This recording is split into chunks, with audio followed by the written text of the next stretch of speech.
जय गुरु जी। संगत जी, मैं और मेरी आंटी गुरु जी के साथ बहुत पुराने जुड़े हुए हैं।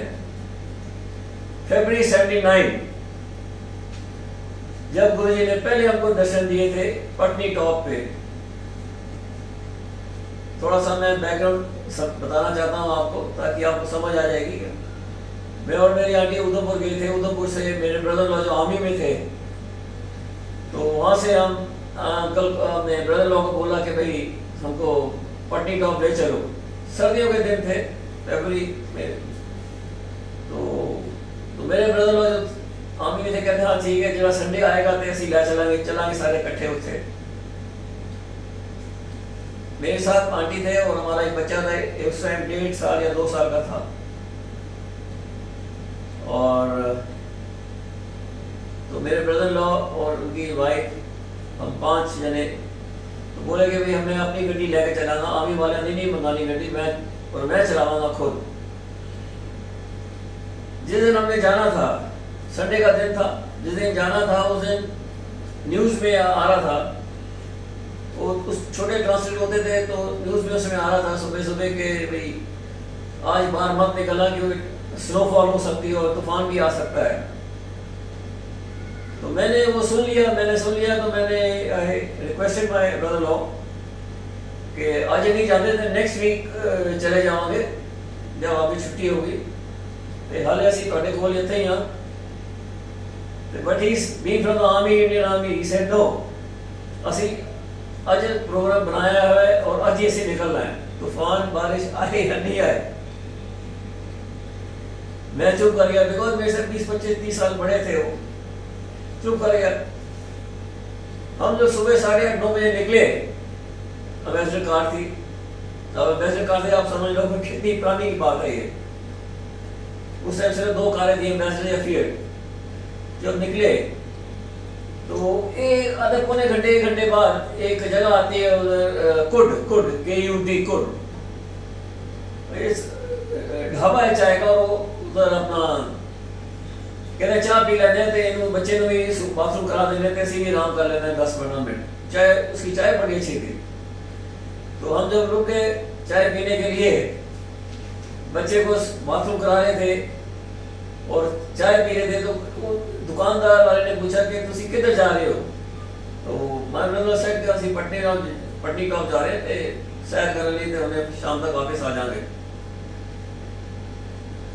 तो दुकानदार वाला कहते हैं कि साहब आज ना जाओ, मौसम बड़ा खराब है एंड स्नोफॉल भी आ सकती है। उसने भी सेम चीज बोली, तूफान भी आ सकता है। बट और जब हम चाय पी रहे थे, बच्चे को सुसु करा रहे थे, इतनी देर में ऊपर से एक रुई गिरने, चिट्टी रुई गिरनी शुरू हो गई।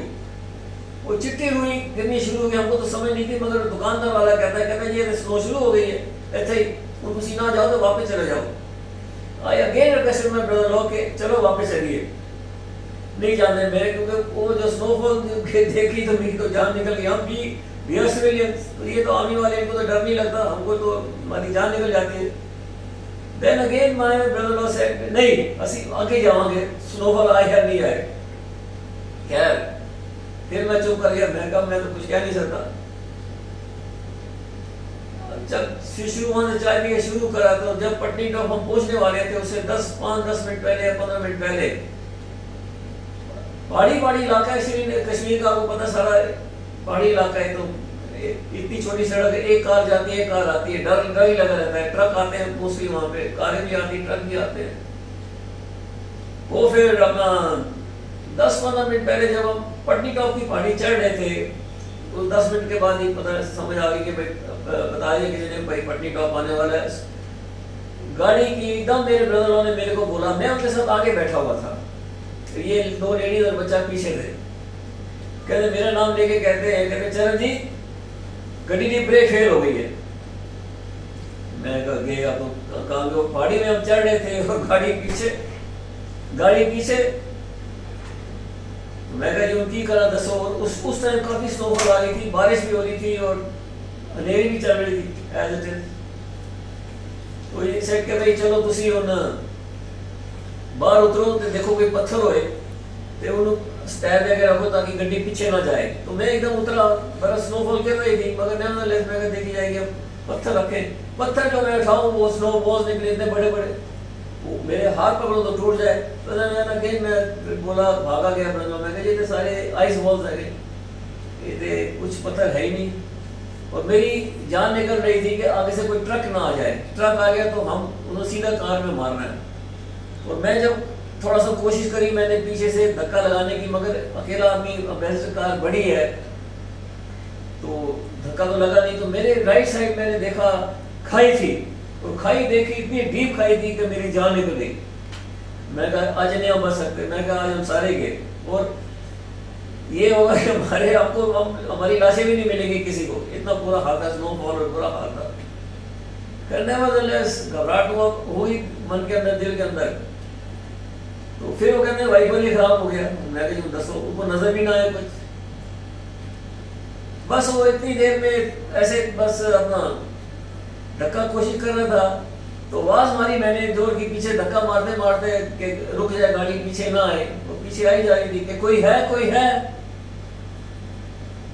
कोई है क्या? कोई भी नहीं था।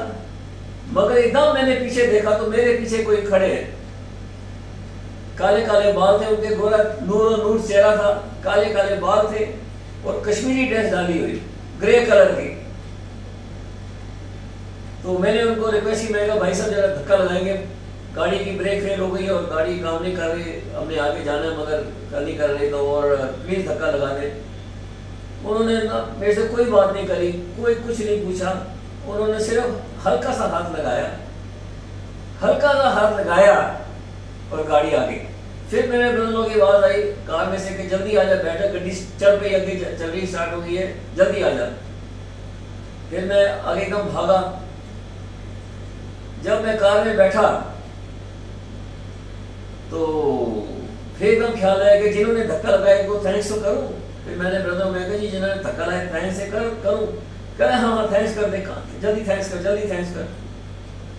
जब मैं बाहर गया थैंक्स करने के लिए, वो नहीं थे वो, पता नहीं कहा चले, उनको नहीं समझती कौन है कौन नहीं है, मगर नहीं थे, थैंक्स करने के लिए जा निकला।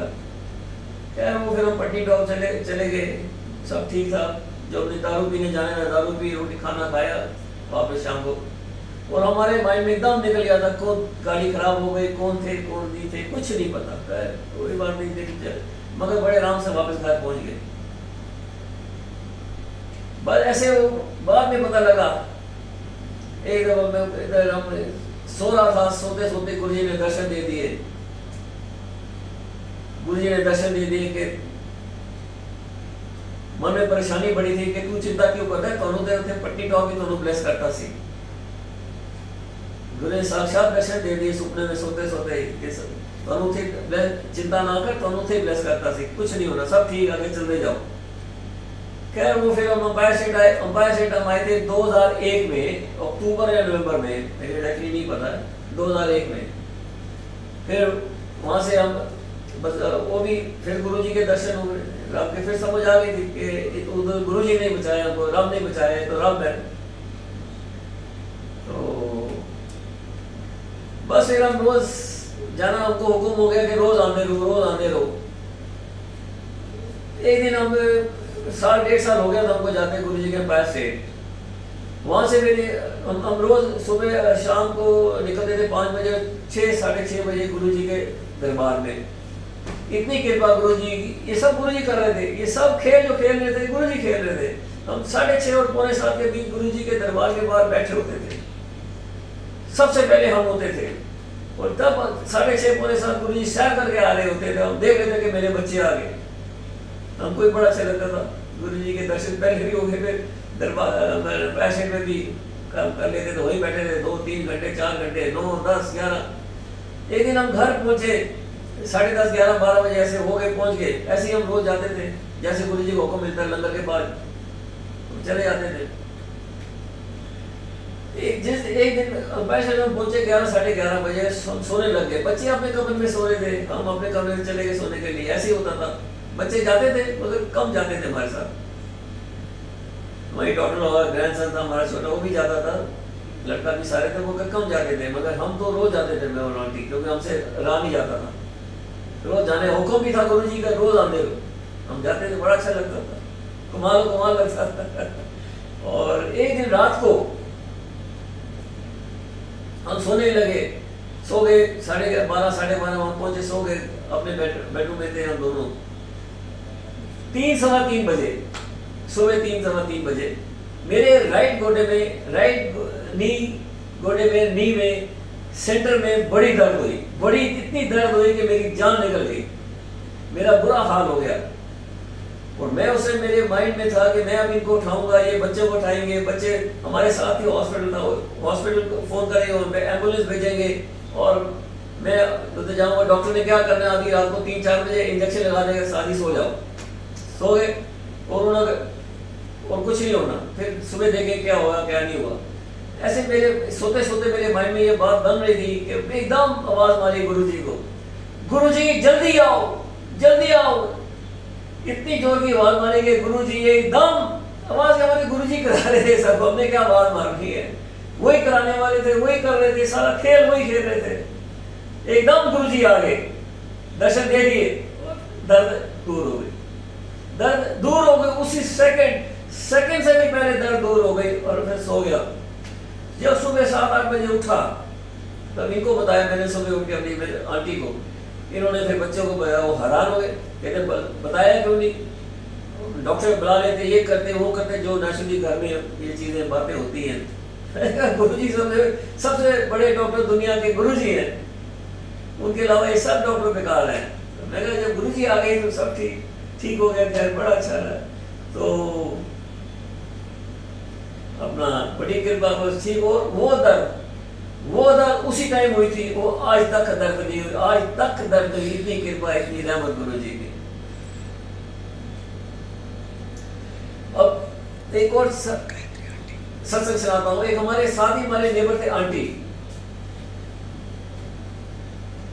पूसा रोड पे। तो उनको एक दिन मैंने बोला, हमारी आंटी ने बोला कि चलो गुरुजी के ले चलो गुरुजी की राह पे, ऐसे सारा बताया गुरुजी के बारे। वो क्या कहते मैं ते साईं बाबा ਨੂੰ बिलीव करती हूं, मैं और किधर नहीं जाती। तो हमने उनको समझाया, मैंने और आंटी ने, कि रब साईं बाबा ही हैं गुरुजी, आप चलो आंटी। तो वो एक दिन बड़ी मुश्किल से ले गए उनको, कहते अच्छा चलो मैंने ले चलो, ले गए बड़े मंदिर, मत्था टेकाया, देखो गुरुजी की कृपा, मत्था टेकाया। जब हम लंगर खा के बाहर आ रहे थे और अब कहते अपना बाहर जाने लगे, तो एक अंकल बाहर खड़े थे गेट के बाहर ही, एकदम बड़े बंदे, उनके पास में देखा वो फोटो दे रहे थे, एकदम मेरे पास आ गए, मेरे को फोटो दी उन्होंने, फोटो साईं बाबा और गुरुजी साथ। तो मैंने फोटो जब ली, मैं समझ गया, मैं कहा गुरुजी इनको बता दिए इनको। फिर मैंने वो आंटी को बताया, मैं कहा आंटी, वो कह रही थी मैं साईं बाबा को मत्था टेकूं या गुरुजी को मत्था टेकूं। फिर जो फोटो थी गुरुजी और साईं बाबा के साथ मैंने वो आंटी को दे दी फोटो, मैं कहा आंटी ये देख लो फोटो, गुरुजी ही साईं बाबा है। अब समझ गया, फिर उसके बाद वो जाने लगे, गुरुजी के समझ गए हाँ यही साईं बाबा है। तो अपना बड़ा अच्छा लगा उनको, फिर वो हमारे साथ जाते थे, सत्संग भी गुरुजी का अटेंड करते रहे, पूसा रोड हमारे साथ, और मंदिर भी आते थे। जय गुरु जी, जय गुरु जी, जय गुरु जी। Thank you Guru ji, thank you.